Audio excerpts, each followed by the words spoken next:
Mario, so make we go see your papa, 'cause you're the one I've been waiting for. I wanna spend my life with you, in the sun and the rain, oh. I go there by your side, oh. Messy baby, could you take...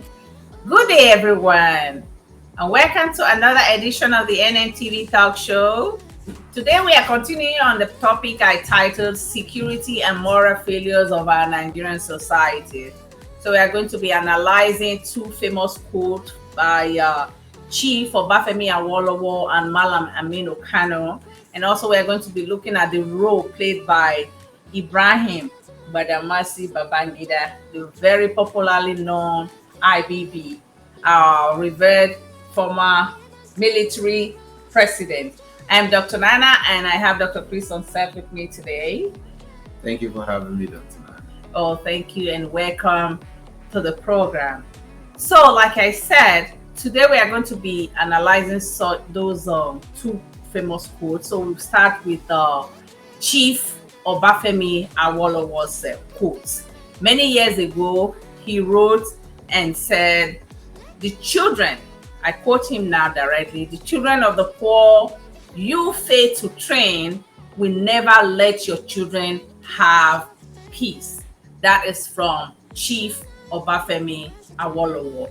And the second quote, or as suggested by Malam Aminu Kano, was written as, "Nigeria will know no peace until the son of a nobody can become somebody without knowing anybody." So, in my view, I feel that Nigeria is living that tomorrow of yesterday today, based on what the leaders wrote. And I want to hear from you before I go further on the IBB and the role that it played in Nigeria, comparing it with what is happening now. He left office. From the interview I watched from the Arise News by Ngozi, who interviewed him. He talked about core values, what he brought to table when he became the military president for 8 years and all that, what he brought, the role he played, and he suggested that there are no core values in Nigeria. That is the reason why the leadership is failing the people. So I really want you to, explain to our viewers. Thank you again, Dr. Nana. I actually like the introduction of the two famous quotes, and I will call the generation of our revered leaders, Obafemi Awolowo, Aminu Kano, Zeke, and those generation as our Nigerian philosophical age. These are men who came prepared for leadership. They actually had they mapped out plans and had leadership quality in them. Over the years, we will say that's been jettisoned, and a lot have taken place within the Nigerian system. I believe we are now 62 years of independence, and people still keep blaming the old colonial masters for the problems we have in Nigeria. I beg to differ. Again, let's go to Babangida. Let's talk about your role in the military, and then, of course, the role of the military in governance over the years until 1999. Mm-hmm. A lot of people argue that the incursion of the military into, governance set Nigeria back decades, if not centuries.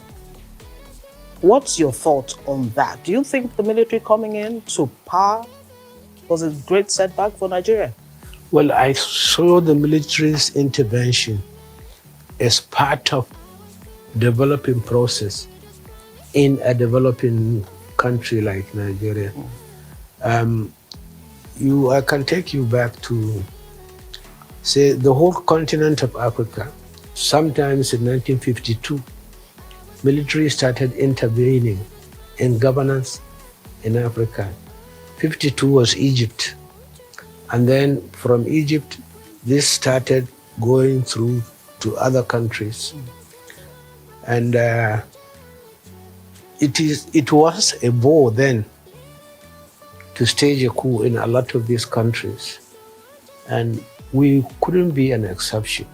We had officers who were trained, officers who were highly educated and following the events that were happening in other countries. So it's not unusual to develop people who have this sort of kind thinking mentality. About, that's right. Where they were acceptable. Yeah. Let me go to that question that I need to ask you. Fundamentally, Nigeria is still struggling to be a nation. What do you think is wrong at the base that the Fulani man doesn't seem to have a sense of belonging, the Igbo man doesn't, the Yoruba doesn't, everybody's thinking about their own part of the country? What do you think is fundamentally responsible for that? On the contrary, I think, again, if you look back, if you take a place like Baga, up in the northeast, the Igbo man, the Yoruba man travels up to Baga for trading. He lived very comfortable, he lived very well with the people around there. They do their normal trading and so on. Even politically, in Enugu, in the 50s, you had a Hausa man who was a mayor. If you go to Lagos, the same thing, you have Yorubas, Igbos, who are holding political appointments at local levels and live very well with the people. I think we, becoming elites, if you check from my findings, restructuring means different things to different people in this country. We don't have a common interpretation. That's the first basic problem that we are going to have. What does it mean? We haven't defined it. The way I see it is what we started. Which is? Give the people at the lowest level to the highest level opportunity to participate on how they are governed or in governance. If I will tell you a story, we had Reverend Adasu, may he rest in peace. He had, I had an argument with him. He was a governor in Benue. One of the local governments was, I think, NRC. He was SDP. And he decided he's going to cut his, he's going to stop his funding for the local government. This information got to me, and I called him. He's a very good friend of mine. So I said, Reverend, come, let's talk.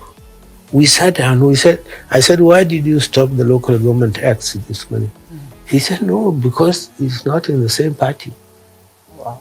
I said, look, this man went around the local government, he campaigned, he told people, vote for me, I will provide this for you. And people accepted that quite easily. Pledge on that. It's on that basis they voted for him. So why don't you give him his money? You hold him responsible. You promise them A, B, C, D. What have you achieved? Because you are on top, you should be able to. They are your people. You are their governor. No matter at that place, you are different. In my view, I was a young man growing up when he was the leader of Nigeria. 28 years ago. At that point, Nigeria was getting tired of military coups that was recurrent in the system. He came, he was masterful, but after the generations that came after him, one can unequivocally say, without any equivocation, that he probably was one of the best that Nigeria had to suffer. Given what is happening now. I also watched the interview that you talked about briefly. This man, Ibrahim Babangida, served as the military president of Nigeria from 1985 to 1993. And you would think that as a military leader, he did not achieve much.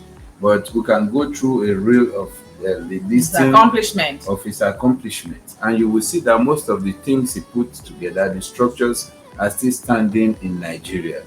I would think easily of the Third Mainland Bridge in Lagos, the movement from Lagos to Abuja, of the capital, the modernization of Mina. I actually had some part of my growing up as a kid in Bida, which is part of Niger State. And I know how underdeveloped that area of the country was. But this is a man that brought development to that part of the world. That today, as I hear, I've not been there for a while, that Mina is a modern city. How will you class this kind of leader? I would class him as one of the achievers of our time. And in the annals of our history as Nigeria, Babangida is occupying a very strategic high position. That's right. I give him kudos, even though many Nigerians want to condemn him and say that he's evil genius, he's Maradona and those stuff. But at the end of the day, he was a military man, and like he said in that interview, he brought the military core value of, let me go through it: respect, duty, loyalty, integrity, selfless service, and personal courage into leadership. So he had something to offer. He came armed with something for the system. He came to the table with something. This is the value he brought, and he imbibed that value without even the hard-handedness, the high-handedness of his successor. That was, I think it was Buhari. Either Buhari was the predecessor or was the successor. They came with high-handedness and military brutality that Babangida did not practice under his watch. And I give him kudos because he had something to offer. That's right. Think about the leaders that came after Babangida. All of them, I will say, there's little that they had to offer. That's right. Yeah, because the only person I remember after Babangida that did anything in addition would be Chief Olusegun Obasanjo, that allowed the system to have telecommunication, the phone that we all have today. What then happened to Nigeria?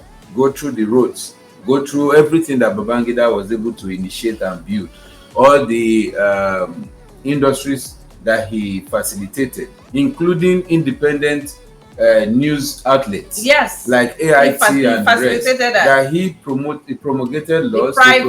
They are the ones that are still standing today. Some of them, many of them dilapidated.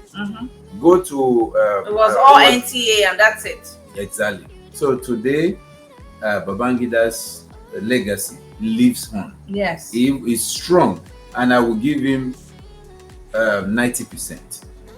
Compared to, I would think that the only person that would have made a better leader than Babangida as it stands today was if Baba Awolowo was able to. He's the best president we never had. So again, the one we have, if we compare it, what is the Nigerian core value?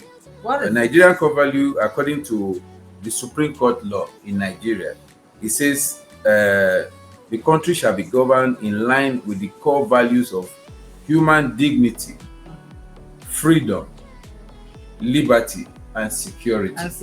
Today, even in the year 2022, in Nigeria, none of these things, the four major core values, human dignity.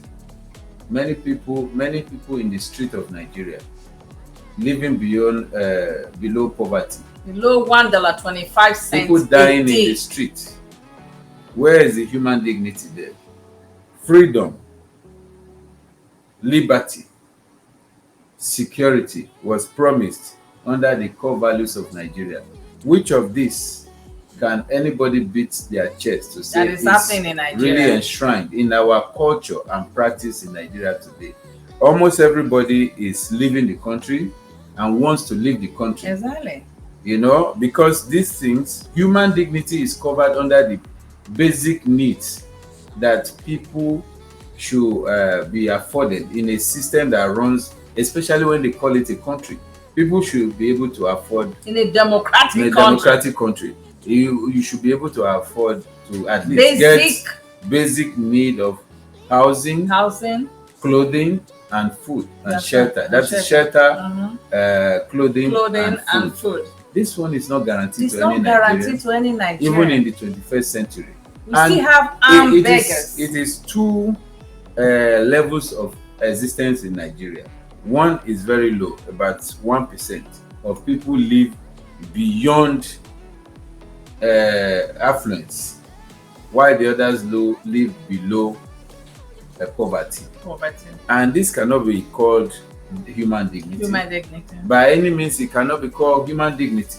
So you also see, compared to US, where you have their core values as freedom, justice, and equality. And you can find all of this in the US, in the practice and culture. Even though sometimes they step this, but I mean the system corrects itself because everything has been laid down.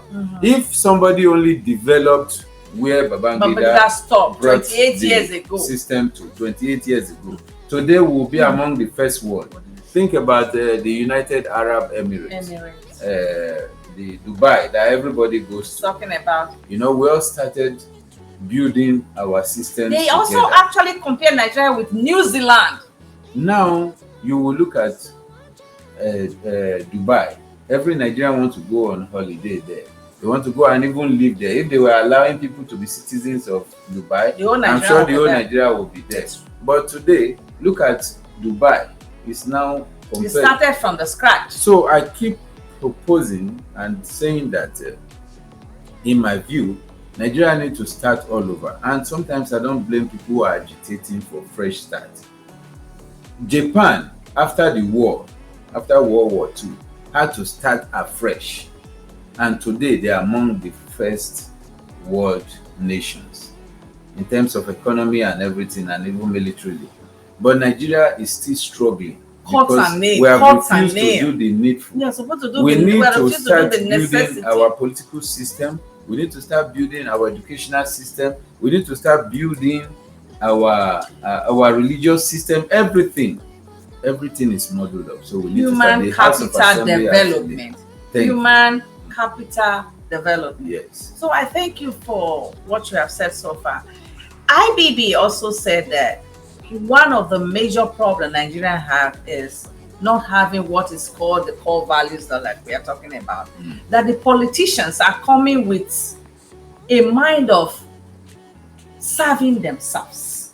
They do not have the interest of the Nigerians at heart because there is no core value attached to the existence of Nigeria as a nation. I absolutely agree with that because, like I said before, IBB came to leadership armed with something on the table. That's the military core value, which he predicated his leadership on. Most of the people coming into politics to lead today, they are not coming to lead because they bring anything to the table, one. Number two, even the interest of the country is not on the table. It is self-interest that propels most of our politicians. It's not me saying it. It is showing, it is a given in the street of Nigeria that many politicians go there, they come to campaign, they say they will bring heavens down. And then after winning the election, they go away. You can't even reach them. So this is the thing, they have nothing that they bring to the table. It's not about academics. I don't know the level of education that Babangida attained, but you can't tell me that he is his intellect is beyond, even at 80 years. You understand? Even at 80, you can see that he's well equipped intellectually. Yes. These people in politics today, they just, one of them that was contesting, I will say this, but I will not mention name, said that they asked him, what are you going to do for the system? He said, when he said, don't worry, when I get there, you will see. How do you campaign and expect people to vote for you? You are not ready to tell them what you are going to do for them. And even some of them that will go take the pains to tell you that they will do this and do that, at the end when they get there, they don't do anything. So the problem is that they don't come to the table equipped with anything. They believe that with the money, some of them money that was ill-gotten can take them to the position, for them to get more money from the system and stiff people up. And Nigerians continue to fall for it. So the problem is on the Nigerian followership. And the deliverance will come from the Nigerian followership. They have to open their eyes and elect people who have something to offer, whether they have money or they don't have money. You know, people who have been doing these things. In America, I think community organizing can bring you out. Somebody like Obama started with community organizing. That's where they began to know that he can take care of systems, and they handed off. But given the way they are asking people to pay for exorbitant money to pay for fund, how do you think those people will be able to raise the fund to be able to be on the table of who want to contest? So who can contest in Nigeria? If you are asking for 100 million, 100 million how do you naira, expect in a system where some people barely feed $1 a day, for people to come up with 100 million? not naira? one person, a family could barely feed for $1 a day. 100 million naira to naira. contest. How is that? If you are that person that you have all this intellect, you have all this experience, you have led people at a local level, you can do things, you are there, you are a community organizer. How do you get there? The only people who can afford that are people who got money through some other means. Well, that going back to what Malam Aminu Kano is saying. Exactly. So that means there will not be peace in Nigeria until the son of nobody can be somebody without knowing anybody. So Malam Nigeria needs Aminu to Kano listen captured it, to and that's why I said that is the philosophical age of Nigeria. Malam Aminu Kano, Azikiwe, Baba Awolowo, they all said it all the right words, yes, but they were not allowed to actually lead Nigeria in unity. That was the formation. So now is the time for all Nigerians to come back to their senses, elect the good leaders. Where the system will start to change is from the House of Assembly. The House promulgates law. The House stays on the executive to execute laws that will promote the system, that will build the system, that will restructure the system. If the House of Assembly are just going there to go and share Ghana must go, there's no way the system will improve. And we can continue to blame Babangida, blame Obasanjo, blame Buhari right now. If the House of Assembly will not call themselves to order, where you have over 500 people and they cannot disagree with each other to get the best policy out, it's a problem. The corruption has eaten deep in the political system of Nigeria that they cannot even challenge each other. They want to collect Ghana must go. And so anything that brings Ghana must go is what they do. Instead of doing policy, proposing policies that will refine the policies that are in place. The system is dynamic. Changes are taking place. You need policies reviewed and you need policy implementation and monitored. The laws should be put in place. The laws are not there because the senators go there and they make noise and fight each other and share Ghana must go. How do you move forward? You can blame the one man that is in the executive, but how about the 500 plus men in the assembly that are not doing anything? You understand what I'm saying? So people have to elect the right people. And if this is telling the Nigerian leaders in the House of Assembly, if by providence or by chance you find yourself in leadership, nature has favored you. When you find yourself in the post of leadership, try to do the things that will put your name in the annals of history. Awolowo was not born.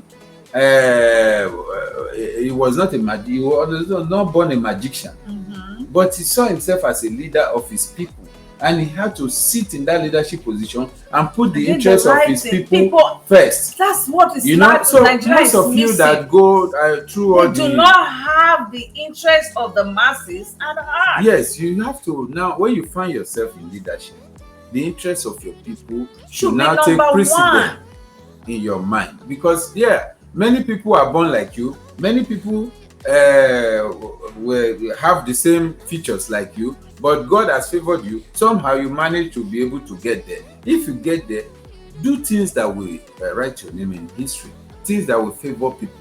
So if they begin to think like this politician, even though they get there through crook or by means, they will be able to do policies that will favor the people, and Nigeria can move forward. It is on the House of Assembly to change the system. It is on the Nigerian masses and followership to elect the right people into the House of Assembly. The president is just one person, and it's on the executive side. There's the legislative side, which decides most of the things, which should make the laws. They are not functional. Why I'm getting really a little bit tired here is, since they are putting so much money into collection of any form, because I was speaking to one of my friends the other day, and another of our classmates, ex-classmate, wanted something, and the form is 2.5 million naira, and she has to be soliciting all over the place for that. I mean, if the forms are so expensive, how do you expect the right people to even come out to want people to vote for them? So it's all bent on money. Another thing that Babangida spoke about that was very important is that he said that the APC, I'm not versatile with their political whatever, Yes, promised 3 things. absolutely. Which is number 1, Security. to restore security, to root out corruption, and to provide he says security. There are 3 things: Yeah, corrupt to root out corruption, and one other thing, maybe employment or something, economy, to improve the economy of the nation. None of the 3. None of them has been happening. achieved. And I was among the people who was rooting for the current president. Yes. Because I thought with his pedigree, along with Tunde Idiagbon as military men, then they will be able to fight at least corruption. They will be able to restore sanity. And I think, like I said, one man cannot do this. It's not a one-man show. That's right. He's just the head of the executive branch. The onus is on the legislatures to promote laws that will change the system, and then promote laws that will enforce the implementation of those laws. So the president will have no choice. The president is just the supervisor and the head of the executive. But if they can promote laws and make sure that the laws have teeth to bite, then we will not have any issues. But the problem is that when they get there, it's first of all, you want to collect the monies that the national cake. The national cake. And when you get enough national cake, you want to become the president. After they get enough national cake, they now want to be president. So how is that going to change the system? So people in the House of Assembly need to begin, even though you find yourself there by any means, when you get there, try to have the interests of the masses and change the system. If you don't change the system, you keep running from Europe to America to go and have your children there and keep them there. But tomorrow, you will not be there to protect your children. That money may be squandered by some of your children. And then you will not have anything. You will not have a nation that your history will be written and your burial site will be honored continually. You need to change Nigeria. You need to make sure that Nigeria becomes a country that people can be proud of, where we have security, where we have affordable food and clothing for the people, where people can be guaranteed those 3 basic needs of existence. Then the system will change. Legislators need to call themselves to order. Nobody is blaming anybody anymore, but we need to change that mindset of saying that I'm going to grab my own national cake before I will now begin. We need to fix the country. So please, let us fix the country. The Nigerian masses, please elect the right people into the election is coming now, 2023, right? You have to elect the right person. Elect the right you have to ask questions. They are our brothers, they are our sisters, they are our mothers, they are what they our are committed to. You know who can do it. But if you go for money, the peasants,